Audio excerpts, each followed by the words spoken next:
I used to think therapy was for weak people, and maybe that was part of the problem. I wasn't the kind of guy who listened. I was the kind who talked over or walked out, especially when it came to my wife.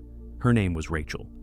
She was patient with me for longer than I deserved. I didn't cheat, I didn't hit, but I didn't see her either. I talked more to my car than I did to her.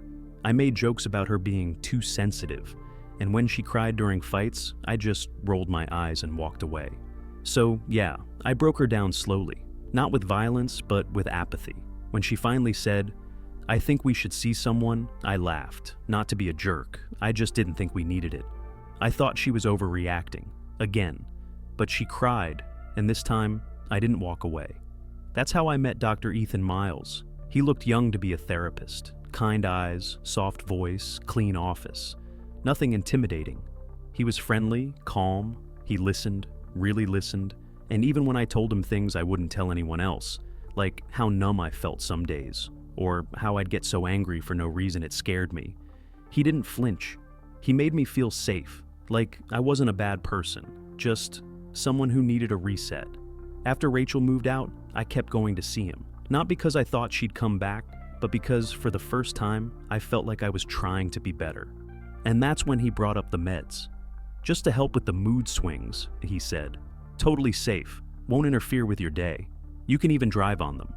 I hesitated. I don't really like messing with my brain, man. But he smiled, not pushy, just reassuring. If you don't like them, we stop. But I really think this could help you stay clear. The pills helped at first. I was calm, focused, maybe too calm. Like I was watching my life happen from a seat in the back. I told him they made me feel weird, detached, slow, foggy.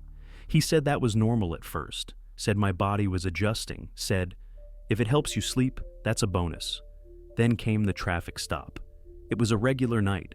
I was driving home from work, not speeding, nothing wrong. Blue lights behind me. I pulled over. The cop said I was drifting between lanes. I said, I'm fine, I'm just tired. But when he looked at my eyes and heard how slow I was talking, he asked me to step out. They ran a sobriety test, and I failed, miserably. Back at the station, they ran a tox screen. The meds showed up, of course. But here's the thing. In Texas, even if the meds are prescribed, if they impair your ability to drive, it's still a DUI. I told them my therapist said they were safe. They laughed. One of the officers said, "You might want to get a new therapist, man." I called Ethan the next day, furious. And for the first time, he sounded different, colder, more formal. I never said you couldn't be impaired, he told me. I said you could drive if you felt capable. You didn't. That's when it hit me. He wasn't protecting me, he was documenting me. After the DUI, I quit the meds cold. It felt like waking up underwater, like my brain had been muffled for months. And with clarity came rage, not at myself, at him. I started replaying conversations in my head, like the time he asked, "You mentioned Rachel used to cut herself?" I didn't. Or when he said, "Well, she's clearly afraid of you." We never discussed that in therapy, not once. I started getting suspicious, checked his website.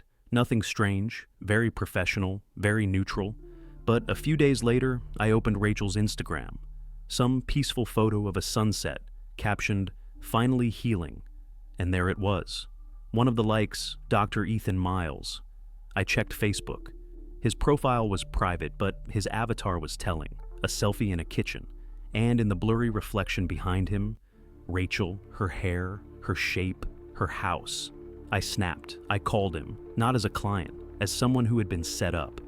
"Tell me the truth. Were you with her this whole time?" Silence, long enough to feel like a confession. Then he said, "I don't owe you anything about my personal life." And then he added, "But you were dangerous for her. Someone had to help her stay safe from you."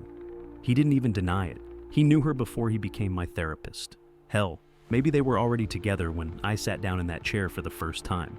Maybe that was the whole point. Maybe I was a project. Now I've got a record, I lost my job, Rachel's with him, and I'm stuck wondering if any of it was real. He knew those pills slowed me down. He knew I'd drive. He knew exactly where the line was.